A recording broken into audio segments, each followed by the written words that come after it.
What's up guys, Eastside here back with another video. So in this video I'll be making the game Aegis. So basically Aegis is going to be like a two-player war game with one side being the attackers, one other side being the defender who has to like protect their flag. Anyway, the word Aegis means protecting, or like protecting something. In this case they're protecting the flag. Anyway, I'm just going to start designing the elements. Okay, so each team is going to have different unit types that they can use to, further their cause. So the red is going to have a catapult, which can like go from range. They're also going to have like a battering ram, which can break down enemy defenses and stuff. Then they're also going to have cavalry, which is the fast unit. Then there's going to be pikemen, which is kind of better at fighting cavalry. Then they're going to have a weak unit, which is just like less than normal unit, and then they'll just have a normal unit. They also have a musket unit, which can fire at range, but less than the catapults. And they're also gonna have a ladder for scaling some of the enemy walls. Now for the defensive units, they're gonna have most of the same, except they're gonna have a guard, which is like better at defense than some of the other ones. They're gonna have the catapult again.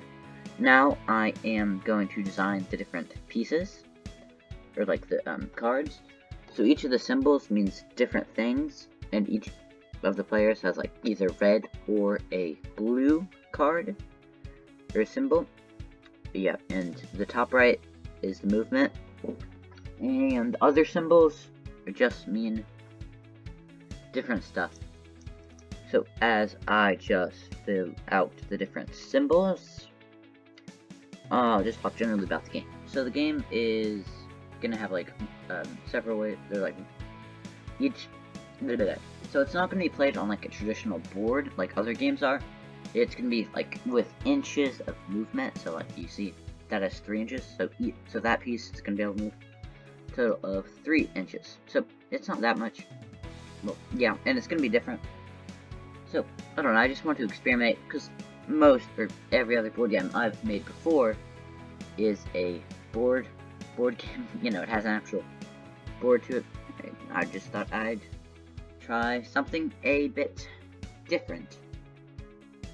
Okay, so I'm just going to start by printing the different piece out. Then I glued that to a piece of cardboard. Then I indented that with my little paper cutter to make it indent it. And on the indentions, I just come back along with my knife just to cut the indentions out. Be safe with using a knife, So then I printed out the markers for the defenses and glued them to the defenses. So we have walls, then I'm making the towers, and there's also fortifications, which I kind of forgot about doing, but that's it, pretty much a forest. And then I was creating the dice for the game. So each player gets 5 dice, with 2 being black, 3 that, and then I'm creating measuring sticks, so 1, 2, 3. This is going to be like used for movement, for piece movement. Finally, I just finished off with the flag. Okay, now that I have cut all of, finished everything out, and it looks like this. So each player gets their unit types. A measuring stick that goes to 4 inches, that's in inches. 5 dice, 3 of their color and 2 black. And then the ladder should go over there. And then blue, so their pieces, the dice, measuring stick, defenses, and since they're the defense player, they get the flag. And one thing I did off camera was I just went ahead, I had a green sheet of paper and just cut it out to these little terrain pieces. These are forced. And last thing is these little marble things from the Dollar Tree or whatever that are going to be used as markers over some of the different pieces. So, first step in gameplay is just to spread apart the different forest pieces, throughout the board, something like that. And whatever you play on, it doesn't have to be anything. It's just an object, a flat playing surface is all that it needs to be. I mean, you can play on the floor if you want it to. It just has to be a flat playing surface. which this table is, and I just kind of like it because of the roundness of it. Now, both players have a certain number of points that they can spend on different units. So if you notice that this has a cost, that's how many points it costs. Same for this, and then all of the defenses also have that. That's why I put these on, just so they cause the price. And so the defense gets 25 points they get to spend on any of their units, while the offense gets to spend 30. The way for red to win is to capture their flag and just to get a unit in that area, and they capture the flag and win. And won. Now the way for blue to win is they just gotta kill a fourth of red's army. Or if it's a stalemate, then blue also wins, if they can't make any advances. So, yep, I am just going to quickly set up the board for both players, and I'm going to spend my points how I feel necessary, and I'll check in back once I finish setting up the board.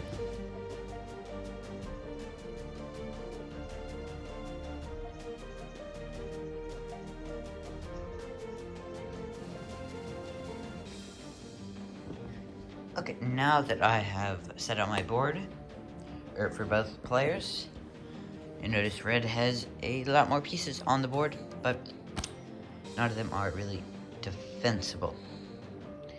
So I, tried to mix in a good number of each of the unit types, and a mix of defenses.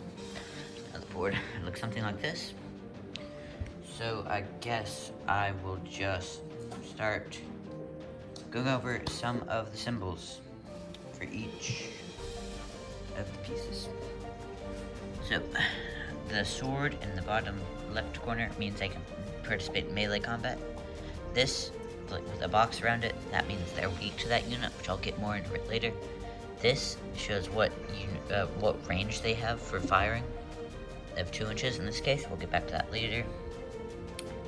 A tree with an X means they cannot go through forest, which are those little green things. So, that means they can break down walls if they have the dice. That means they can create ladders. And that's about it for this side. Oh yeah, and that's the number of inches they can move. And this means they can take 1 hit before they actually get damaged. And yeah, that's about all the pieces. So a round starts with both players rolling 2 black die. So that's red side, that's black side. Whichever side has the higher number of dice, which in this case would be blue, they would go first, and they have 11. Well, they can move 11 pieces. And basically what the pieces can do is you can just move them with the ruler.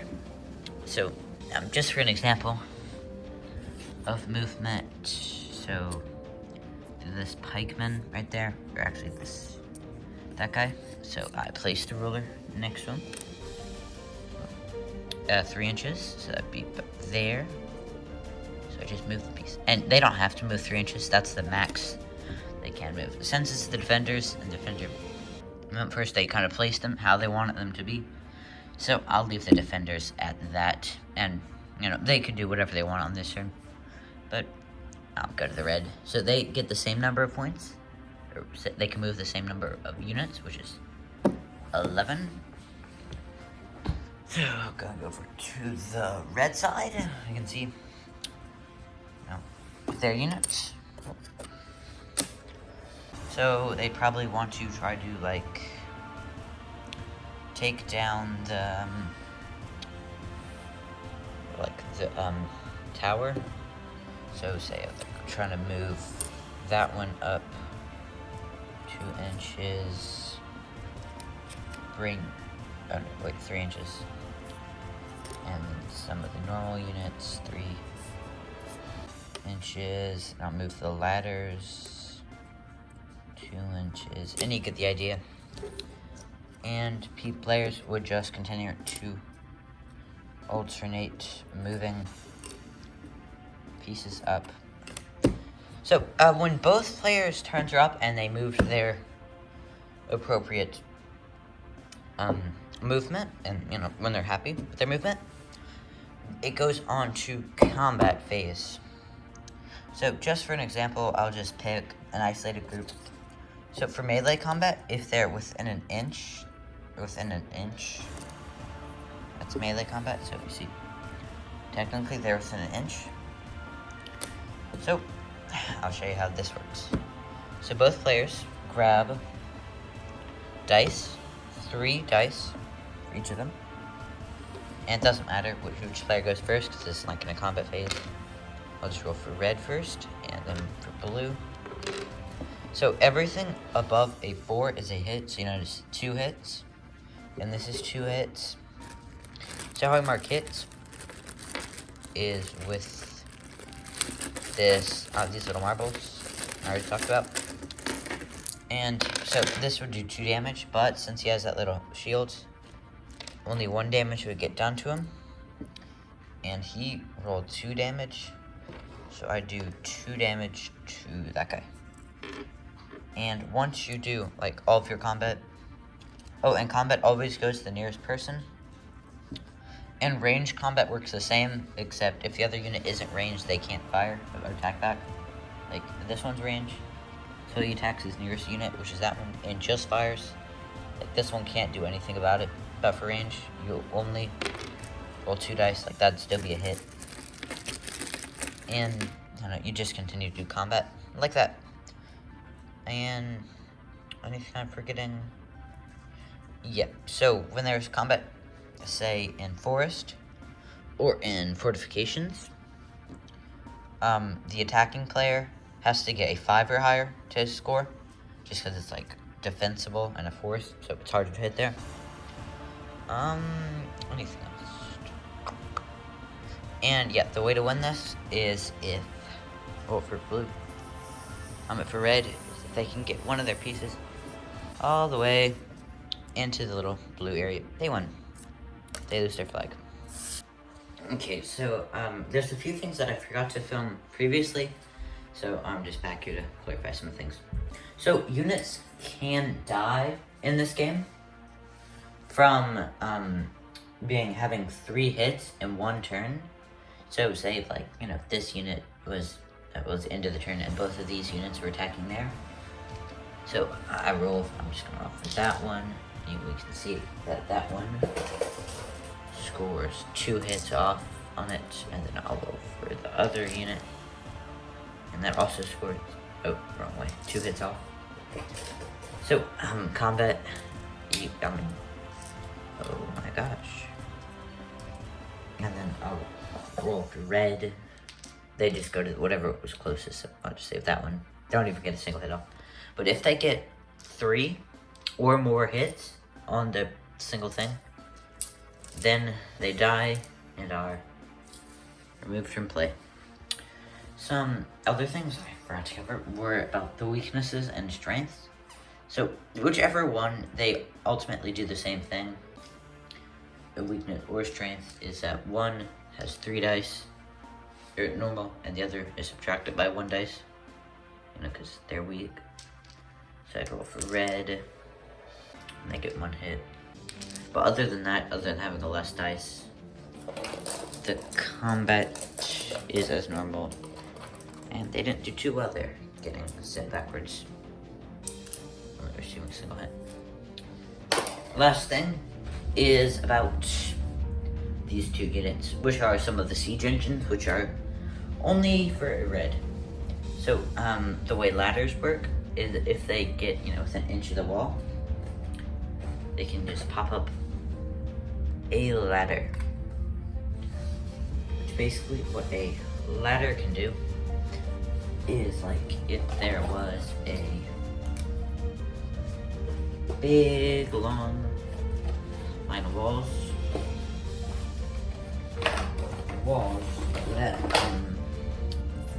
that would allow friendly units to just be able to cross the wall. So like, say, I'll get that example. Say like this one, was going up, and he moves on his turn, like, the movement starts on the other side of the wall, and then you'd move 3 inches from there.